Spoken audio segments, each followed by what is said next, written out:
On April 23rd, Ziad Mashhour Ghafari woke up to the sound of bulldozers unearthing his land and erecting a 6-meter-high razor wire fence.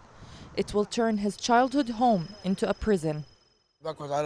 I sit on the balcony from 7 a.m. to the evening. I'm a smoker, but instead of smoking one packet a day, I smoke 3 from how upset I get while watching them. It's extremely painful. Israel began building a new section of the illegal wall in the village of Sinjil, just north of Ramallah. The wall almost completely encircles the village, which has also been a target of increased violent settler attacks in recent weeks.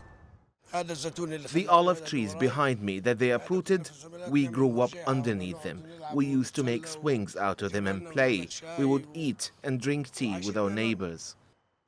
Privately owned Palestinian farmland, the size of more than 1,100 football fields, were seized by the Israeli army at the start of the war on Gaza. The lands have now been isolated behind the wall. And while Sinjil strategically lies on the key north-south highway in the occupied West Bank, the village will now be cut off from it. Around 40 homes in Sinjil will be directly affected. Over 30 will end up on the other side of the wall, cut off from the village, and 10 will have the wall pass through them. This wall will turn Sinjil into a prison of 8,000 people. Sinjil is just one of hundreds of Palestinian villages and cities suffering from Israel's wall.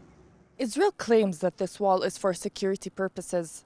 More than 80% of it, however, runs deep inside the occupied West Bank, cutting Palestinians off from their lands and severely violating their freedom of movement.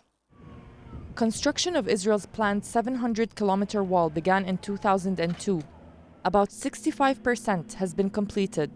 When we talk about the wall, we are not talking about borders. It is an apartheid, colonial system to annex and take over the West Bank and to besiege Palestinians into small areas in the same way as Gaza is besieged, cut off from one another, and the end goal is expulsion. Residents warn that with each meter built, the wall is not only taking land, but deepening Israel's military occupation of millions of Palestinians in the West Bank. Zena Tahhan, TRT World, Ramallah, occupied West Bank.